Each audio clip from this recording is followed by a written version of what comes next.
Hi there. It's awesome to have you guys with us again on this very nice, what is it, Thursday, COVID day.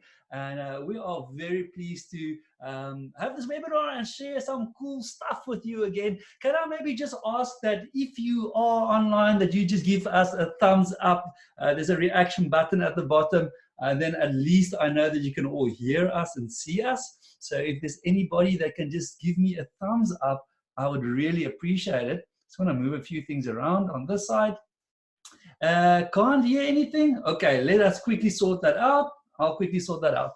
Oh, thank you, TNS. Oh, TNS, can you hear us? Yeah, you can? Okay, so if you do have an issue hearing us, maybe the first thing is just to see if everything is sorted on your side, because if people can hear us on this side, then the problem might be on your side. So once again, try to quickly sort out, make sure everything is plugged in and sound is up and running on your side.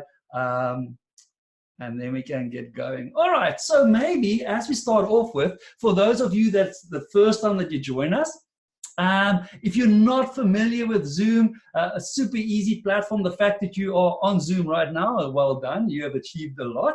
But maybe two tricks. On the right-hand top corner, you can actually toggle your view, and so often it's nice that if there's slides and you just want to see the slide or just the person speaking or whatever, you can switch that around. And also, if you just go down to the bottom side, there's a reaction button, and that reaction button is very useful for us as presenters, because often we will ask something and kind of just stare at the screen. We don't know if you really got this, and so it's often very nice just to see a thumbs up or something. So feel free to react as much as you want to. And then you will see there's a chat box as well. Now, we will use that chat box as we go through. We will ask questions and we would like you to interact with us and respond. So use the chat box. And then also, if there is any issues like sound or video or something, let us know. And I will see on our side if I can get that sorted out. So that is kind of the gist of how Zoom works. You will see that we have muted all of you. Now, it's not because we're not interested in your voice. We would love to hear your voice, but it's just to kind of manage the noise level. So don't feel abandoned because I've muted you. But I'm going to ask you to keep it muted just for sound quality wise. And then, we are recording this video or this webinar, so should you at any stage need to run to the loo or something happens with the internet connection, don't fear. We will send you the recording afterwards. All right. Is there anything else I can add to just the rules of engagement as to how we're going to do this? No, I think just there is some interaction in this, so we'll use the chat box then, but we'll also try to leave time for questions at the end. So I guess if people do have questions that pop up, okay, feel free to also just put them in the chat box and we'll keep them towards the end. Answer, probably. Yeah, so if you do have questions, put them in there, write them down. At the end, we will really give some scope for answering questions. Now, normally when I do a webinar, I don't wear my glasses, and the reason is you will see there's some odd reflections that I pick up on my glasses sometimes. But this time, I'm going to play host, and I'm going to give Tammy, everything over to Tammy for the talking. And so if there will be questions popping in, I would need to be the one reading them. And without these glasses, I would not be able to read them. So just bear with any reflections that you get from my glasses. Now, as we engage in this topic of strength, I just want to give some acknowledgement to a few people that joined us. I see that there's some Cape Union Mart people here, Ilse Marie. Now, just by the way, a big shout out to Cape Union Mart. They got the strengths things. They got the strengths things long time ago, and actually, it's so cool to have you, Ilse Marie, because I mean, if there's an example of applying strengths within a business context with a brand like Cape Union Mart, I mean, that is you guys. So it's so cool to have you here. And then even TNS, this is a guy that is a strengths coach. And so it's so nice to have strengths coaches being part of this journey as well. And for that reason, I'm actually glad that I'm not going to do too much talking, because I think there might be some tricky questions coming your way, Tammy, or at least a lot of awesome contribution from you guys. So I want to encourage you guys to also just speak up as we go through the process. Now, let me start off with, anything that I missed? You must stop me if I miss anything. I can. No, yeah? no. Okay. We're good. Let's get started. Let's get started. So let me start off by saying that my strengths journey, very interesting. So if you know Quibus, I like studying people, I like studying humans. And so I look at all sorts of different models that's out there and thinking like, how can we use this to help people? Now, many years ago, and Tammy was an instigator in that process, I was approached by Tammy saying, hey, we should really explore the strengths kind of thing, you know? And I was just like, no ways, you know? I'm like, I've done Myers-Briggs and I've done all these psychometric tests and I've used them and I've studied them. And this is just another thing. This is just another gimmick. And I didn't buy it at all. Anyway, they kept on going like, wow, we should look at this, we should look at this. And I was just like, man, this is not my kind of thing. But eventually they twisted my arm and I said, okay, let me just do this test that you guys are talking about. And I must say it was a horrible experience. I sat in front of that computer and I remember, like, I'm not a reader. Don't give me a manual to read, you know, this is like, let me just do something. And I was sitting in front of that computer and a question came up and the questions were so similar. And then I went like, oh my word, you know, should I answer? And then all of a sudden the question disappeared. And I remember like feeling so frustrated, like what's wrong with this program? And that's where my journey started. But when the results came out and when I had a person taking me through what they've discovered, it blew my mind and I can never go back to the old way of thinking. I can never go back to a life without using strengths, not even in business. So just to tell you that as a company, when we appoint a new person to work with us, we always first go to what is this person's strengths and what strengths are we looking for? So our whole lives really run around understanding people's strengths, and I've really appreciated this. And so, Tammy, when it comes to strengths, when I just go on my journey where you've taken me as a person and then where you have taken our company, and then also I've seen you interacting with several other companies, large exporting companies to very small teams even. And when I see you interact, I know that you are most likely one of the best out there to explain and take people on a journey of strength. So I am super excited to have you here. And I am just going to sit on the background trying to operate things. And every now and then I might ask a question, but I want to stay out of this as much as possible and really give you the floor on the space. So thank you for your time. Thank you for your willingness to share this. And I feel privileged to have you part of our team.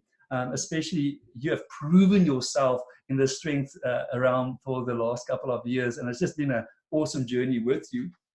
So maybe I will just, as an introduction, start can with... I just jump in quickly before you get into the bit that I want you to share?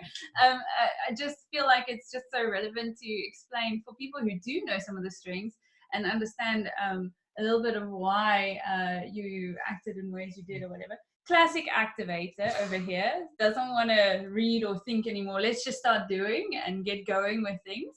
And on my side, a learner strength would be my number one strength. So when you say the best, I'm not sure about the best, but I definitely feel I've spent a lot of time learning about this stuff.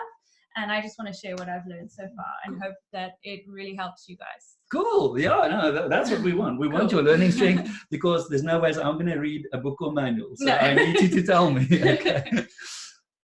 Strengths. So let me just take you back 15 years ago when Quibus was on a journey to discover how do we help a community? How do we help people? How do we approach intervention? And it's very interesting. It seems like in the world of interventions, there are two angles. Now, the one angle is what we call a deficit-based approach. And the deficit-based approach just says we look at everything that is wrong, all right? So let me take you back to my days where I worked on the streets of the Cape Flats with our gangster friends. A deficit-based approach will look at a person and say, hey, this guy is a drug dealer and a gangster, all right? And so what is wrong in his life? And the idea then is that we go and say, oh, well, he's got no education. He dropped out of school. That's something that's missing. That's a deficit in his life. He has no father. That's a deficit in his life. He has no... source of income, that's a problem. Employment is the issue. He has some anger issues, that's a deficit. And so the whole idea of a deficit-based approach to intervention or helping a person grow is we look at everything that is wrong and we ask ourselves, how do we fix it? Now, in the case of my gangster friend, we would say, okay, well, we need to get him back into school. That's how we're going to fix it. We need to get him a job. We might need to move him out of the community because he's surrounded with his gangster friends. We need to get him some anger management classes. We need to get him. And we will spend millions of rands and a lot of time on helping this guy overcome all the deficits. But next to my gangster friend lives another guy. This guy lives in the same community, dropped out of school early, and yet his life looks way more successful than the number one. Now we ask ourselves, so what was the difference? And now we don't look at the deficits anymore because both of them had the same deficits. We start looking at what strengths does this person have that this one doesn't. And now we start focusing on all the aspects that protected him or promoted him in life, which this person doesn't have. And often that's a way better approach to intervention. Now, when we think companies, when we think people, when we think performance management, the same thing applies. The more I take you, and let's say you are terrible with admin, and I just work with how terrible you are with your admin, the deficits, the problems in your life, let's just sort out your problems. Actually, the more I ingrain, the more I build this big issue around admin. But what if you are just a brilliant thinker? You are so good with thinking. I mean, man, that's your gift, And what if I can, as a business owner, as a manager, as a boss, zoom in on your strength and start developing that strength? Imagine what an asset and source for our company you can be. We can give the admin to somebody else, but I mean, we can hone in on your strength and imagine what that can do for our company. The last thing, I can't remember this guy's name, but this is a very cool video to go and look for. Mark is his name, his surname? Lammers, I think. He's a Dutch guy. I'll put it in. Will you put it in for people? At the end. At the end. Okay, cool. So Tammy will send you the link to this awesome video. But this guy was a hockey coach for the Netherlands women hockey team. And they always came second, like in all the Olympics, they came second. And it was like, how come these guys, they don't get the gold? And it was so interesting because as a sports coach, Mark said that, you know what? It's when I stopped focusing on this lady's defense that really sucked. I mean, she really sucks with defense and I'm trying to get her to sort out this problem. When I shifted my focus to, what are you really good at?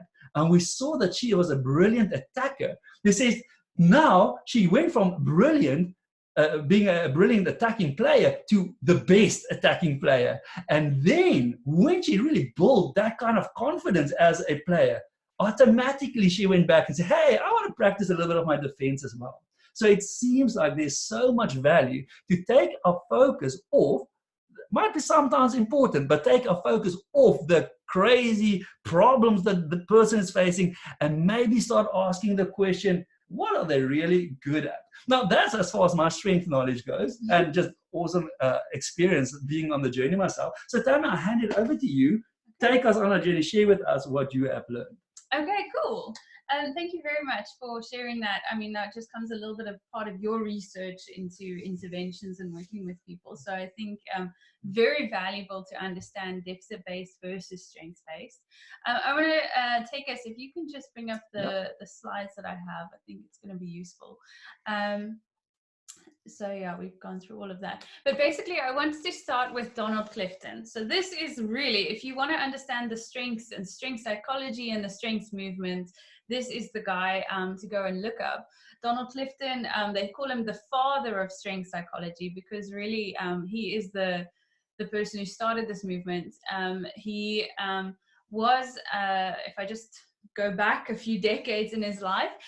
He was part of World War II and was part of all the fighting in that, and then it went back to America at the end of the war, and kind of had this real big desire to say, I don't want to be involved in the path that I was on so far. I really want to feel I want to build some kind of good for mankind.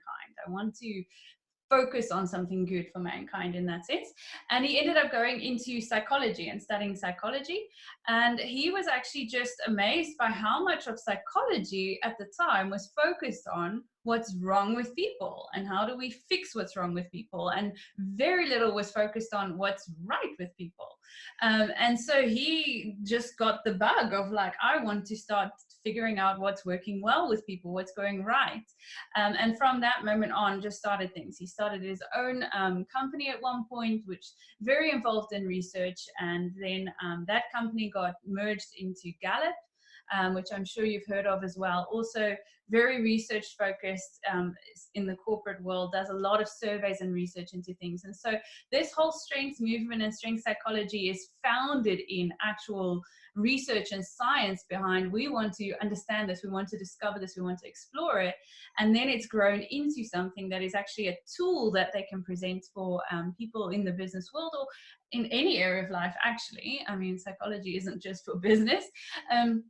Yeah, so around about the early 90s, Donald Clifton started working on trying to identify, how do we identify different strengths within people, and then working on this assessment to pick up those strengths. And so in the early 2000s, that's when the first Strengths Finders assessment was created, and it was an online assessment. It takes around 45 to 50 minutes or so to complete, and at the end of it, it gives you a report based on what your top strengths are. Has it always been online, or is it a kind of a new edition? I assume when he started, I mean, he was working from the 80s on this, late 80s, so I assume maybe it wasn't some paperwork. But when the Strengths Finders, the actual Strengths Finder test, because I'm sure that it went through several names and things over time, was online.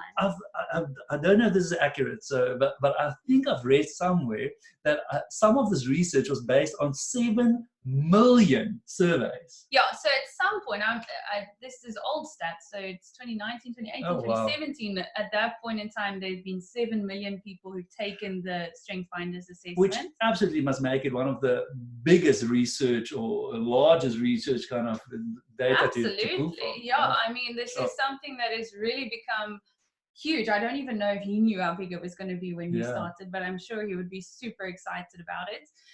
There's been so much research done on the assessment tool as well in terms of validating it. Is it reliable and all the rest of it? So you can Google and you will find so much information there. So I personally find I rate this as one of the better, if we're going to just talk personality type assessment, psychometric testing, this is one of the better most reliable ones out there, just because of the amount of testing it's gone through. But it's about more than that for me, and we'll get into that as we go on. So the online assessment is what he created in terms of he had this real desire to capture what is working well with people. So if we go to the next slide, you'll just wait. Before we go to the next slide, checking that everyone is still with us. Now we can go to the next slide. I just thought it was a different one. Before I jump into explaining his stuff, I just want to check we're all on the same page when it comes to the words that I'm using and things like that. So I want to talk about the definitions. So a talent, a skill, knowledge, and a strength. We just need to make sure that we're all on the same page in terms of the definitions of this. So I would love for you guys in the chat box, just give me your definition of, you can write talent is this, skill is this, knowledge is this, strength is this, just one, or you can try all 4. We'd love to get some feedback from you guys about what is your understanding of these words. And then I'll just share what the Gallup strengths understanding is, so that we can just make sure that, clarify that we're all together. So let's just have a look. I'm going to open the chat box. Cool. Thanks, Loni. So Loni says, talent, something you are naturally good at. Skill, something that you develop. Let's see how fast she can type. Loni, ek hoop het gaan goed met jou. It's so good to see you online. We should definitely get together after lockdown. Yes, yes, yes. I don't know what definition that is, but I fully agree with you. Okay. Learn to fulfill a function. That's a Okay. skill. Yeah. Great.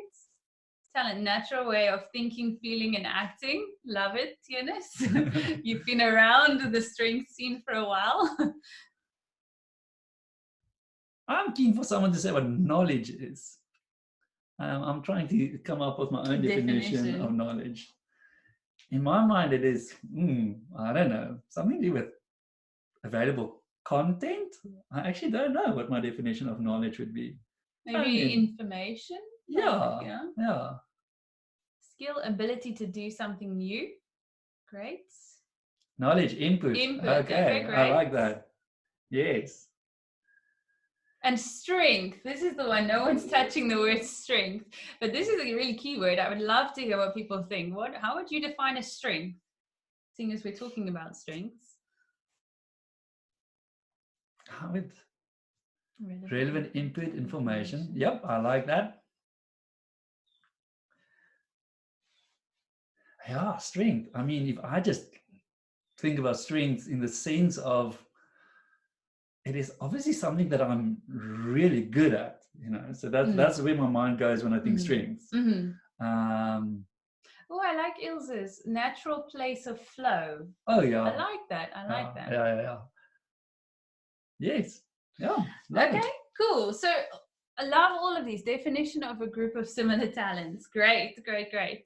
I can see a lot of you have already worked through some of this, so this is awesome. But just for anyone who might be new, or to get us all understanding what I mean as I talk for the rest of the time, a talent, according to how Gallup or the Clifton Strengths would define it, is a natural recurring pattern of thought, feeling, or thinking, feeling, or acting. So if we that's good. Sorry, yeah, a recurring pattern of thinking, feeling, or behaving that you can apply productively towards something. That would be a talent that you're sitting with. A skill, the ability to move through the steps of a task, pretty much what people were talking about. A knowledge is very easy for them. It's just what you know. Yeah, information, info is great, but what you know. And then a strength. This one for me is really helpful. The ability to provide consistent, near-perfect performance in a given activity. So we are talking up there. We're talking perfection. Yeah, I just want to say, I actually don't like the word perfect, So I actually want to let this simmer with me. I've got it's weird. I've got this resistance when I see something is near perfect, But let's not go all psychological on me now. I will just sit with that and try to figure out what is my kick against that word. But I like it. Yeah, the ability to provide consistent. The word consistent really resonates with me. Yeah. Near perfect performance in a given activity. Yeah. And I like what Ilse Marie brought to it, a natural place of flow, that it doesn't take effort because it just comes out naturally. That would be that speaks a lot to me. So I like that as well. Yeah. Cool. All right. And then the basic formula for strengths is that you're sitting with talents. You've already got natural occurring patterns that are already in you. You've developed so far in life for whatever reason. You can apply skills or learn skills to use those talents. You can add more knowledge about yourself and your talents. And that is how you develop a talent into a strength, into that place of near perfect performance or flow. And that's basically the journey that the Strength Finder, or the Clifton Strengths, they renamed Strength Finder to Clifton Strengths in honor of Donald Clifton. So if anyone is like, why is there two names? Yeah, I'm still wondering if he's alive, because that's, when you speak, that's what it sounds like. No, he's not actually alive, unfortunately. Like Donald Clifton is doing the online thing. So I'm like, wow, impressive. Yeah. No, he's not. Yeah, so that is the formula that we're working on. So if you could just bring it up again, I've got more to share. If anyone has not really worked through Clifton Strengths, I know a lot of people here have, so I'll keep this brief, but I don't want people to be like confused of what are we talking about. Basically, Donald Clifton and his team developed 34 or identified strengths themes, 34 strengths themes that they can pick up about what is valuable in a workplace specifically, but I mean, it can be also applied in other areas. And then what happens is you take the assessment, online assessment, and it gives you your report.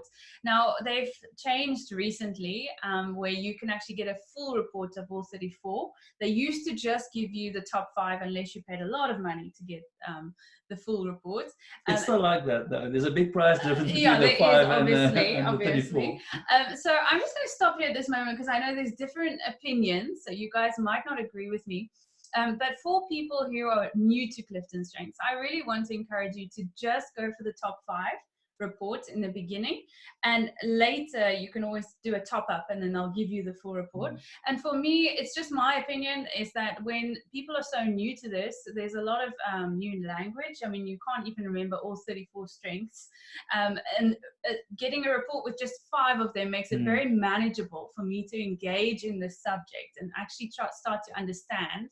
I do understand that a lot of people think top 5 is very limiting, and you know, just because I don't get something, it doesn't mean that I don't have a strength that's maybe not as strong in me. Maybe like my top 10 is more helpful and things like that. But I think when it's a starting place, it's really good to start with top 5. And especially if I think like I'm trying to understand the top 5 of myself, and now I've got a team of 8 other people and I need to try and remember their top 5 as well so I can work with them better. I mean, now we're talking about 40 different strengths, you know, spread across. And if you're trying to add 34 for each person, it just becomes too overwhelming. And I think you actually cheapen the information that's there. So embrace the top 5. And once you feel like, oh, I know what this is, I need to know more, go to the 34. Of course, your analytical people, your input people, your intellectual people, those strengths, they're going to want the 34. They're going to want the more detail. But so make a call for yourself. But I just talk about the top 5. I mean, personally, just coming back to Cape Union, Maud, that really embraced a lot of the strengths philosophy. I remember spending time with Dawn. I think she... you must help me. I think she's got like a master's degree or something when it comes to strengths. And it's fascinating to see how she can take the 34 and then really use the 34 and work out patterns and combinations and stuff. And I think, you know, I look at it and it's really like a science that she's busy with. My own journey was a very interesting thing when it came to my 5 top strengths, because if you give me the 34, guess where I will be looking at? I will look at number 34, you know, like, why am I struggling with this thing? And I will go to 34. And I guess my own journey with strengths is, hey, I really enjoy knowing my top 5 and that I can work on them and fine-tune them, because to me, when I go to 34 to see what is my weakness, or which is the weakest strength, if we can say something like that I have, it actually takes away from the philosophy. And the philosophy is, hey, let's really work with what you're good at. So personally, I admire the scientists that sit with all 34 and connect them. My personal journey has been one from, you know what?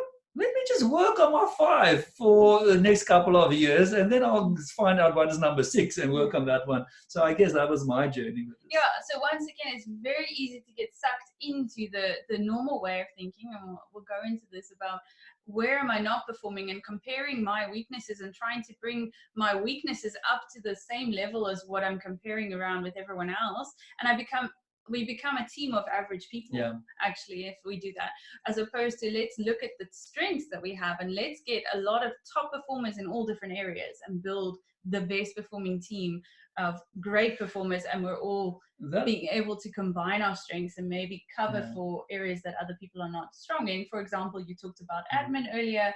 If I hate admin and someone loves admin, why wouldn't we use the person who loves admin so that I can be the person who is out speaking to people and building relationships and things like that? Are you coming back to this? Because I think this is vital that you just said. Not so much. So, it was a big moment for me when you just said that when we focus on our deficits, then what we do is actually we take a team and we just make them average because we're just trying to fix the problem. But when we work on the strengths, we take the team from where they are and we just make them brilliant. So that is, you should coin that. Is it your own thinking? No, it's actually Gallup, sorry. I thought you can package that and sell that. I love that. Yeah, no. And that's what they say, that the same amount of work that you might put into your weaknesses, if you rather use that work and grow your talents into strengths, you will experience much more success. Makes sense. In life and in the workplace and things. And then the last thing is Clifton Strengths. They really have been pushing this idea of don't do this as just an assessment.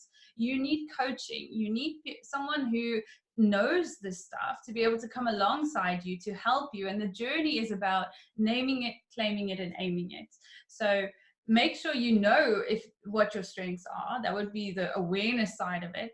Claim your strengths, to start to recognize where you've used them in the past, where you're using them now.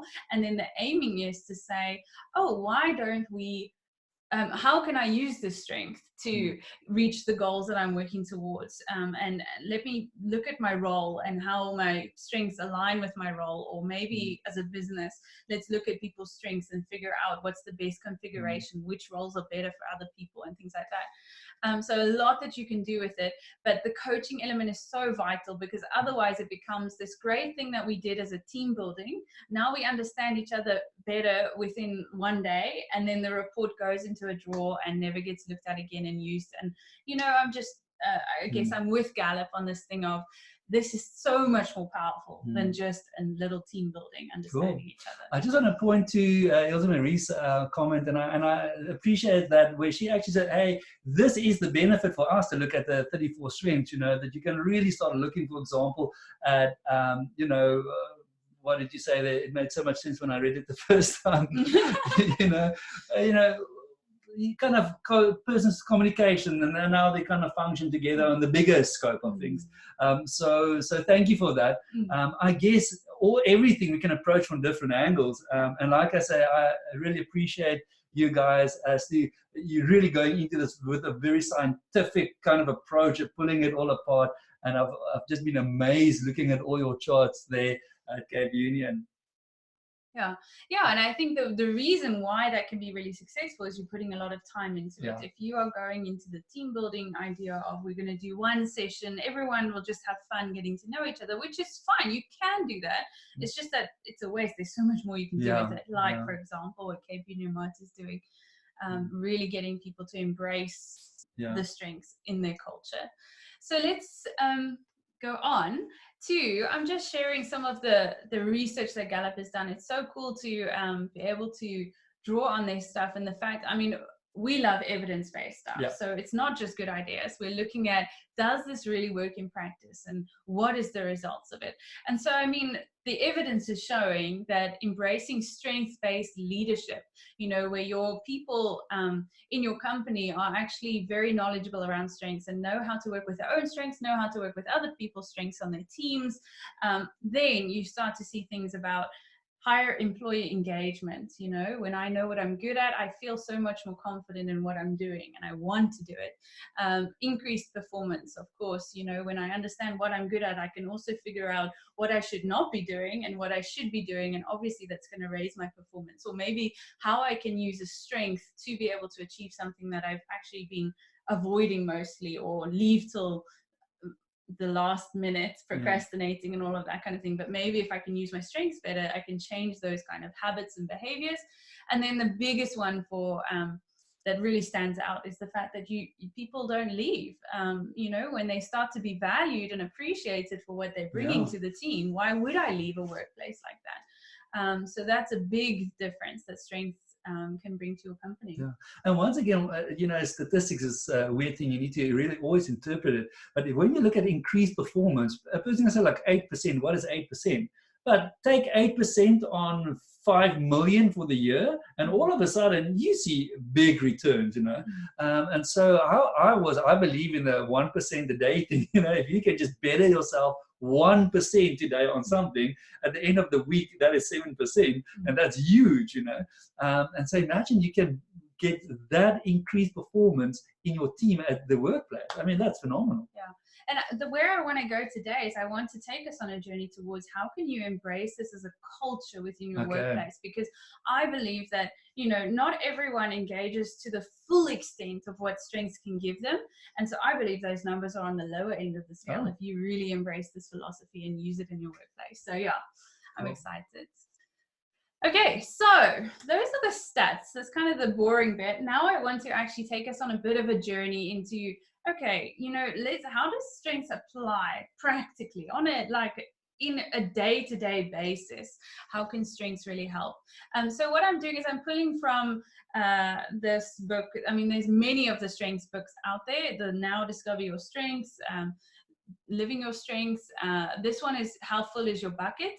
Just understanding a little bit more on the positive psychology movement.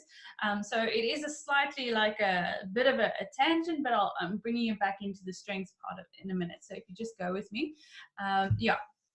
So there's some of the stats that you will also read in this, or some of the research you'll read in the book is also that the Daniel Kahneman, I'm sorry, I don't know how to say his name, did research into understanding that we experience around about 20,000 individual moments in a waking day.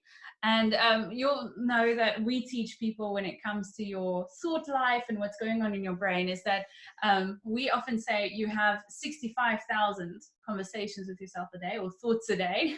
And I only found the stats from the National Science Foundation. I put them in here because of the second part, but they say between 12 to 60,000. So obviously you've got people who are not thinking so much, and then you've got people that are thinking a lot. You might have people that like only got like 3 conversations with themselves every day. So okay, I'm not entirely sure how that works, but we tend to, the general consensus is around 50 to 60 or sometimes even 70,000 a day. So just by the way, how we get to the 60 to 65,000 is actually looking at how quickly you can process information. Okay. So that's a bit of a science, it's not just a thumbs up. Okay, so obviously there's people maybe sleeping. Absolutely. People not sleeping.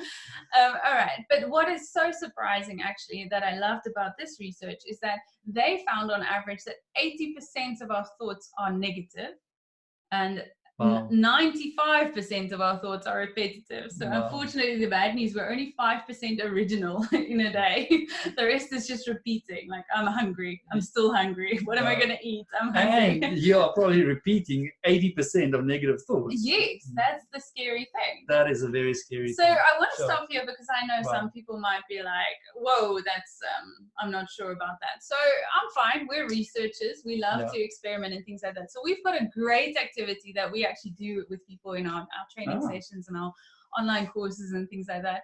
And it's just to explore your thought life. And so we call it the no put down zone. It's a great challenge. We say for the next 24 hours, you are not allowed to think or say anything negative, sarcastic, or belittling towards yourself or other people around you. And some of us might be like, oh, okay, wait, hang on a second. I'm not sure if I'm going to do this. And don't worry, we're very generous. We tell people you've got 24 hours to do it. But if you do happen to fail, let's say, I don't know, a taxi pulls in front of you or something happens in the next 24 hours that, you just forget for a moment and end up down a path, we'll let you start again. So you can just start the 24 hours from that moment on and see if you can get through 24 hours of purely positive thinking. Can I maybe just give credit where credit is due? When I was a facilitator for the Pacific Institute, this is kind of where we got this from. And I remember once being in a group and I gave people a challenge to say, for the next 24 hours, you're not allowed to belittle or be sarcastic, not to yourself or anybody else, or think negative. I remember a lady coming to me, she said, but that's how I live. I'm a positive person. And I said, okay, cool, but take on the challenge. She phoned me at 10 that evening and she said, this is too hard. This is too hard. I can't do this. So really go on this journey for the next 24 hours and really try to keep track of your thoughts. And by the way, you can even be negative trying to be positive. I'll never forget this. I was once listening to a radio and they spoke about this beautiful dam that was built somewhere in Africa, and it was like a good news radio or something like that, where they only give good news. So I was listening to this and I remember going, wow, that's fantastic. I wonder how much corruption was part of that, and my mind immediately, I was like, I can't believe in the moment that I'm trying to be positive, a negative thought came in. So take on this challenge and come back to us and tell us what you thought. Yeah, it's very cool. Everyone who does this challenge loves the awareness that comes around their thought life. And yeah, and often people get their family members involved and say, hey, by the way, I'm on this challenge. Can you help me? And it backfires generally. So maybe don't tell anyone. But yeah, the idea is we don't want to get rid of all negativity. So before I go on this journey of positive psychology, negative thoughts can be helpful in some places. You know, they keep us safe. If we're thinking about what could go wrong, we can make a plan to keep us safe in the situation. So we're not talking about getting rid of all negativity. We're just saying if we could replace some of our negative thoughts with more positive ones, what could be the difference? And so now I'm going to introduce you to John Gottman. And he's also around in the positive and the strength psychology research. And I love the research that he did. So he wanted to look at the number of positive and negative interactions within a relationship, and to see if he could understand, like, is there a magic formula for it? And how can I analyze how people interact, the success of the relationship that's going on? And so he did a lot of research, and he took 700 couples and filmed 15 minutes of conversation with them. And then he brought a lot of mathematicians on board, and then they did a lot of calculations, and he came around and said, look, it seems like the golden ratio, specifically for marriages, is 5 positive to 1 negative in a interaction. 5 positive interactions to 1 negative within the conversation. And that seemed to be the predictor for a very successful marriage. And the closer that you got down to 1 positive to 1 negative, it seemed like the closest predictor for an unsuccessful relationship. Jeez. Or often even divorce. That's crazy, because I assume in some marriages you've got like 5 negative to maybe 0 or 1. Okay, there's no mention of that in the research, unfortunately. So the lowest they go down to is 1. So just understand the research. They actually took people and then measured. They filmed them for 15 minutes of, so it would be people in a relationship, a couple. Okay. I think all of them were married. Some of them might not be married, and some were married. And then filmed them for 15 minutes and just counted the positive and the negative comments or interactions that were made. And amazingly, after 10 years, so now we're talking 10 years has passed, they made predictions based on this 15-minute conversation. 94% of their predictions were accurate. Oh, wow. Of following up 10 years later to see if the couple was still together or not. So I mean, really cool research to say, okay, there's something in this. So he discovered the golden ratio. So now I want to take us on a journey. I want to take us on a little story, typical story. And I want to introduce you to Suzie. Her real name is Susan, but she goes by Suzie. And I'm just going to let you know that she's got the following top 5 strengths things in the Strength Finder. She's an achiever, so working very hard. Strategic, she's very good at figuring out what the next move is. Futuristic, loves to think about where are we going to. Empathy, great at recognizing what people are feeling and connecting with that. And then an activator, loves to get going. Not too much of a talker and a thinker. Like the action is what counts. All right, so let's talk you through Suzie's day. So it's a typical work day, and she's getting to work at around 8 o'clock. You can click the next one. Yeah, it's a bit funny on the slide. But yeah, she gets greeted by the receptionist in the work building as Suzie and not Susan, which is really positive for her because she hates being called Susan. And so it was a good start to the day already. She's got a little +1 positive interaction on the scale, in a sense. So +1 on the one side. Then a minute later, she's used to going to the lifts, and but normally she has to wait. You know, it's typical. Everyone's getting to work at the same time, but someone happens to hold the lift door open for her, so she can quickly jump in and saves the wait. So now we've got a little +2. There's 2 positive interactions happen so far in the morning. Okay, so now she gets to her office and she's opening up her computer, turning it on. All the emails start coming through. It's pretty standard stuff, but then she happens to stop at one of those emails, you know, just one of those really negative complaining emails from someone else in the workplace. She doesn't really get on with them much, and it's just like a bit of a downer. Like, oh, it's not cool to get one of those emails first thing in the day. So now she's got a negative interaction on the scale on the other side. So 2 positive, 1 negative. So now, you know, she's kind of in that space of I need to stand up, go make some coffee. So she makes coffee and she happens to see another colleague of hers, and the colleague mentions something about her shoes, and they happen to be new, and she's really excited to share, you know, about the new shoes and the deal or the bargain that she made on them, or where she got them from. So a nice little chat that she had. There's positive interaction. Now she's sitting on +3 positive, 1 negative on the other side. All right, so then the next thing that happens is she, for some reason, missed a memo about a meeting time change. This is a very rare occurrence. You know, we look at her strengths as achiever. She's pretty on top of things in general. So it's not like her to be like this, but she ends up running into a meeting that you are actually running because you're her boss. So she's 10 minutes late into the meeting, and the first thing she does is apologize and then obviously take a seat in the meeting. So if you're the boss leading the meeting, what would you say in that situation? I'd like to open the floor and get you guys to put in the chat box. What would your response be to Suzie? I mean, you don't really know what morning she's had or anything. You just know that it was a really important meeting and she's coming in. So she's late, important meeting. I'm the boss. Yeah. What do I tell her now? Yeah. Okay, that's the question. What's the response to her apology, I guess? All right. So please feel free to respond. How would you respond to Suzie? You can type that into the chat box. By the way, Leonie, thank you for that link to Gottman.com. She says that is some cool information to have a look at. I assume connected to this research that we've just been speaking about. So how do you respond to Suzie is the question. If I think for myself, this is very weird now because you kind of, I'm in the space of, I don't want to be negative. I don't want to be negative, you know. So I find myself you can like, give me the Sunday school answer, that's fine.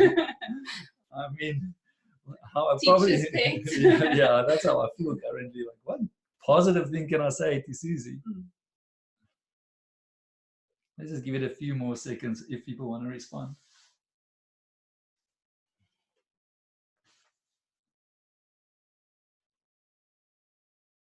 Just scroll down a bit, is there not? Oh, okay, yeah. Okay, well, let me just put you on the spot. What would you say? Well, just going with, look, probably my response would have been, probably not even words, but probably like my body language would have communicated something negative. So, you know, probably I would have shown my irritation. I communicated that to her, maybe not through words, but through a big sigh or, you know, putting my cup down hard on the table or something, if I'm truly honest. But yeah, I feel that, yes, thank you. Yes, maybe much better responses. Okay, yeah, we've got some really nice responses. So thanks for joining. That one could be added to. I think you could look at body language, tone of voice. Tone of voice. Is it like, thanks for joining, yes, Suzie? Or, hey, thanks for joining. Yes, Cool. Yeah, so kind of neutral, kind of positive. Yeah, I like it. I mean, it doesn't really matter. We all probably would come up with different ways of dealing with it. I think if we think about, you know, a more outcomes focused person, definitely, I think you're going to lean towards like making some kind of comments, and that's actually. Yes, I'm someone who really knows my team, so I would know she's not someone who's always late. Yeah, great. You might get the kind of person who outcomes is important and doesn't matter how often, whatever. This is a actual big deal that you were late, side of thing. And you can imagine the kind of comments of like, oh, now we can finally get started or whatever. Okay. So in this scenario, let's say that's what the boss does. You know, it doesn't have to be you anymore. So now she's sitting now with a 3 positive on the one side and a 2 negative on the other side. So what's the impact with that? Well, obviously, immediately in the meeting, your impact is, I don't know if she's engaged in that meeting as much. You know, obviously it was a mistake. She apologized, but with a negative feedback back, I do believe, I don't know, I can only speak for myself, but most likely Suzie is not going to be fully engaged, bringing her best self into that meeting, and most likely just thinking either negative thoughts or feeling bad or guilty or ashamed or something within a meeting setting is the immediate impact. Yeah, yes. My question is, when you say this ratio will lead to, is there science behind that, or is this kind of what you're saying? I'm going to get to the science, okay. Yeah. So the science does suggest that without actively working to put some more on the positive side of things, you are going to get this Suzie will become more and more disengaged and potentially even leave the company. All right, so if you go to the next one, what is the magic ratio in the workplace? So the science that they found is that it seems to be that 3 positive to 1 negative produces significantly more productive teams. The same research also went into, well, can you be too positive? Because I also know there will be people asking questions and saying, oh, you know, people are just going on the positive movement of like, there's unlimited potential, and very negative around that. Well, they tried to find an answer for that. And they said, well, it seems to be maybe if you get to 13 positive for every negative, it becomes detrimental, actually. It becomes too pie in the sky or Pollyanna kind of like we're not really realistic anymore. So that seems to be the upper limit. The thing is, there is probably no workplace in the world that needs to worry about the upper limit, because they're not even hitting the 3 to 1. So you really don't need to worry about we're too positive around here at the moment. Most of businesses and the working culture that we experience is definitely trying to aim towards 3 positive to 1 negative. Cool. Yeah. And the big thing there, just a note on that about this positivity, is that we're not talking about a Pollyanna only just make it up, you know, you must just focus on positive. We're talking about real positivity. I think all of us know that a compliment that comes our way that's not really based on what the person really thinks, you can know that it's fake and it doesn't have the same impact. So we need to know, how can we bring positivity in a real way into the workplace? And that's where strengths come. Okay, I just get it, because I'm trying to connect the two, and I get like, okay, so I fully agree that you can't just be positive for the sake of trying to hit a ratio. I mean, that is just silly thinking, and people would see through that anyway. And so I'm kind of like, so where does strengths come in? And it's like, okay, well, if I know what the positives are, then it's much easier for me to kind of see it and connect to that. Is that the thinking? Absolutely. Okay. So if we take the same thing about, instead of us focusing on this thing that Suzie did wrong, can we focus on what is going well with Suzie? What is Suzie doing great? And potentially, if our response could be, I'm so glad you joined this meeting, because we really need your strategic and your futuristic input, because we're trying to figure out the vision going forward, something like that. Or, we need your empathy because we're really dealing with a problem here, and you can bring insights to our team. And so this is really, for me, the power of what strengths can do in a single situation for a single person. But if you multiply that across your company, if people can start to realize what's going well with the people around me, and not becoming so nitty picky on the little things that are going wrong.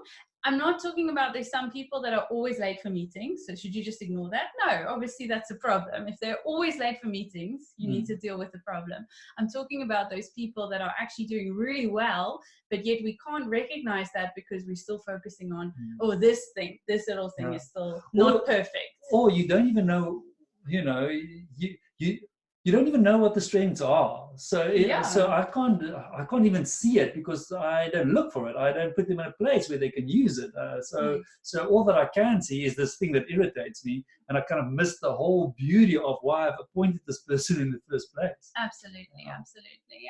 Just a quick time check, Tammy. Yes. We've got like 5 minutes, so I'm going to put you back in your presentation. But I just, as a good host, want to mention you. I don't think we actually gave an ending time. I just think we gave a starting time. No, it's till 3 o'clock. But we might go a little bit over if people want to stay and ask questions, because there's really cool stuff that's just short that I want to share now. But when it comes to using strengths within your workplace, love what Sunita's just talked about, the achiever strength, about the fact that an achiever is someone that is going to put a lot of guilt on themselves for messing up. So do you need to be another voice adding to that? Good question. When you understand someone's strengths, you can just work with them so much better. So if we just skip ahead a couple slides. You just tell me to stop. Okay, this one. Perfect. Okay. So something that I also love, and I try to explain to people around the strengths, Clifton Strengths approach, is, and how it's more unique than other psychometric testing that you might find out there, is this understanding that often when I do these other tests, you know, like for example, Myers-Briggs is very popular and the rest of it, I'm not taking anything away from them, but often what you find with those tests is that, you know, there's one of 16 options that you can be. So it's very much box-like sometimes, and I personally don't like the being in a box. I like to see more of the individual, the uniqueness of me, and I wouldn't like to think that I'm the same as everyone in 16 people. There's another one of me around there.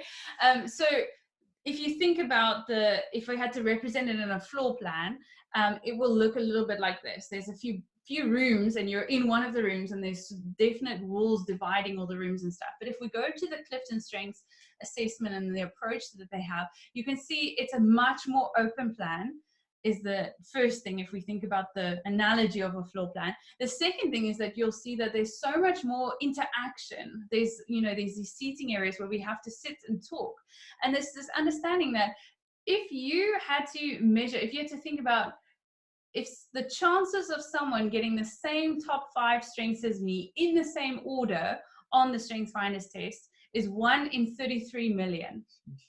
So there's like one, Tammy, maybe there's a few more out there. But another one in South Africa, but not according to that stats, not even. Yeah. That person's on the border between and then Zimbabwe and South Africa. that's only the top 5. Then Wow. if you add all 34, I mean, you're really looking at the uniqueness of a person. That's pretty impressive. And that's the understanding what the strengths brings to the table, of that we need to talk with each other. It gives us a language for me to understand you and you understand me. And even when we are sharing strengths, we could both have a learner strength, I guess. And if your learner strength is combined with a lot of more strategic thinking strengths, you're going to be someone who loves to read and think and all of that. And if my learner strength is combined with more relational strengths, I probably apply it in a much more relationship focused way. So even having the same strength as someone else, there's little aspects of it that are different. And it's just, I just love this image of how Clifton Strengths brings this kind of culture to your workplace, about we can use a language to recognize things in each other and to understand these things in each other, that can really just boost the company culture. So when it comes to company culture, this is the big thing that I want you to also realize. And I started here in the beginning as well, that strength is not just a test that you do, and it's not just, it can be a nice team building. It can be a good experience, a self-awareness moment and awareness of people on my team. But what it can also be is a super powerful tool for your company culture. And if you haven't seen our webinar yet on company culture, I definitely think you should check it out. It's on our website, on our blog. It's very rough and unedited, and but it is on the blog, and it's a very cool understanding as to how you can understand company culture. And the specific diagram that you're looking at, we actually zoomed into that and kind of explaining that. So if this is foreign, go and watch our other webinar that's on our blog. This is just a cool model to kind of get a hold of company culture and what the different aspects of it. So I'm not going to spend time explaining. You can look at the other webinar, but just to bring it back, how strengths goes in here. If you want to bring it into an organizational culture aspect of that bottom left corner, we embrace each other's strengths. We value and appreciate each other for what we're good at. That is where it fits in terms of defining the culture you want. People's beliefs and mindsets, strengths can be there to really bring a lot of awareness and understanding of myself, of other people, bringing in coaches in that area to really challenge them and help them to embrace it, to name it and claim it, can be amazing. If we use it for people's behavior, people actually starting to role model. I mean, if you also use those people who really embrace strengths and get them into more of a coaching role as well, you know, and this idea of the strengths, what I love to do with when I come in and work with teams or companies is to leave something that, like just these little cards that you're supposed to fill in and say, oh, thank you so much for this. I really saw how you brought your strength and it helped us reach success, or something like that. And I give everyone like 5 of them. And the goal is that, once again, this becomes part of the culture through us actually passing these out. And 5 is so few. I mean, I would want people to be using 5 a day, but it's a starting point. Like we said, we're trying to aim for the 3 to 1. And then the last thing, and this is where I feel that strengths can really be explored, and it hasn't been so much yet. We've been trying figuring out how to use it effectively here, is looking at your structures and processes. And number one, feedback performance. I mean, traditional feedback and performance management is really focused on deficit based. Absolutely. What's going wrong? We need to fix this. But what if you could bring in questions around what's going well, and where have you been able to use your strengths, and where do you feel you can grow more in your strengths, into those kind of processes. Recruitment, what kind of strengths do we need to add to teams or to this role or things like that, and how can we find out from in a recruitment process. Obviously you have to be very careful with that, but you can use it to add value to that, and more, and just, I don't know, just understanding and designing roles, when you're trying to work on the governance of your organization, putting the right people in the right place can be really exciting. If you want to go right up there, if you just think about people's interaction in a meeting, if I know everybody around the table who sits with what kind of strengths, and I know that is a strategic guy, and I know that this guy's a learner, so he will really bring the information. I mean, imagine the magic that can happen as to just how you run a meeting. Yeah, even a meeting that I get excited outside of meetings as well, to start saying, how can I redesign my team? Because maybe the job positions that I've got are so static and actually holding people back, and can I make it more fluid? Can I ask you to take over more of the admin so that you can become more of a speaker, presenter person, or things like that? So a lot of power. It's a powerful tool, and I love to have conversations with people about how they can use it better. So I'm going to leave it there. Okay, I think, Thomas, let's leave it there. Well done. It's just like 2 minutes, but let's 2 minutes past 3. So let's maybe open up the floor for questions. If there is anything that you want to ask Tammy, because I won't know, then you are welcome to type it in. So let's just give a few seconds. And then once again, we sit with some seasoned coaches on this webinar as well. So I'm sure, Tammy, if you don't know, they will definitely know. So I'll give a few seconds to you for you to type in. Maybe, Tammy, if I can start off with the first question. And that is that, okay, you sold me on strengths. So let's make myself a business owner. Where do I start now? I mean, what is it? Do I go and Google it? Where do I start practically? What do I do?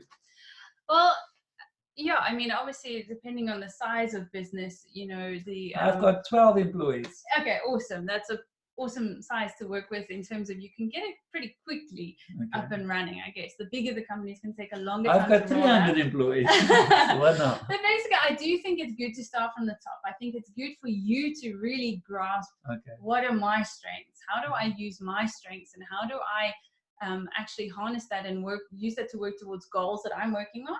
And then the next step for me would be to empower you to also know, now that you've been on a journey like that, how can you come alongside someone else and help them on a journey? And once you are in that space, I would, at the same time, I would start working with I don't know, if you've got 300, I would go to the next layer of managers, and I would take them on the same journey. But at the same time, I would do a group session where you all get to know each other's strengths, because it's important. It's not just my own strengths. I need to understand, what are you good at as well. And obviously, if I know my strengths, I can't really use strengths to work with someone on my team if I don't know their strengths. Yes.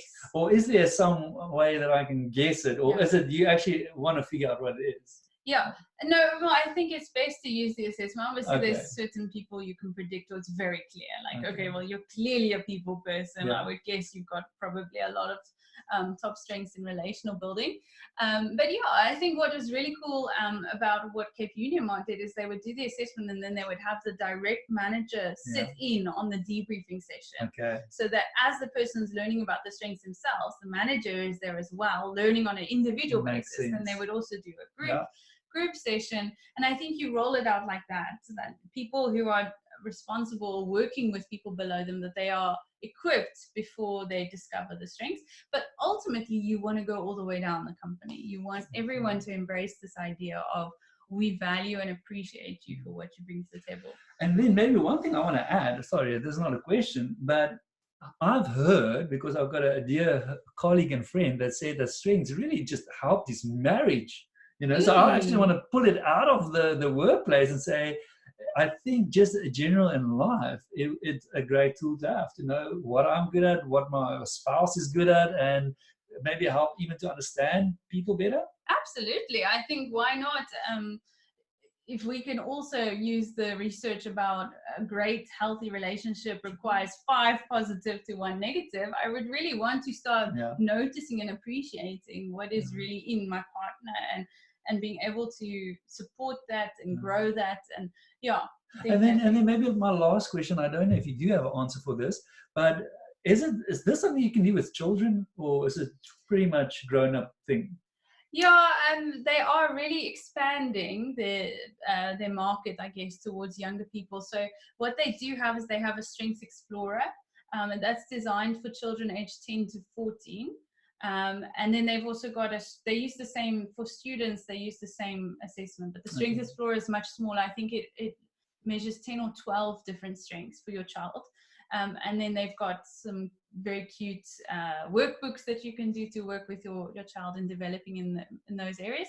And then the latest thing that I've just seen is that they have got some kind of course or something where you can actually, as a parent, go through a training of how do I start recognizing and cultivating in children even younger than 10. I think they're just wary of it's hard to do an assessment with a child younger, so they just work with the parents rather in terms of how can you work with that.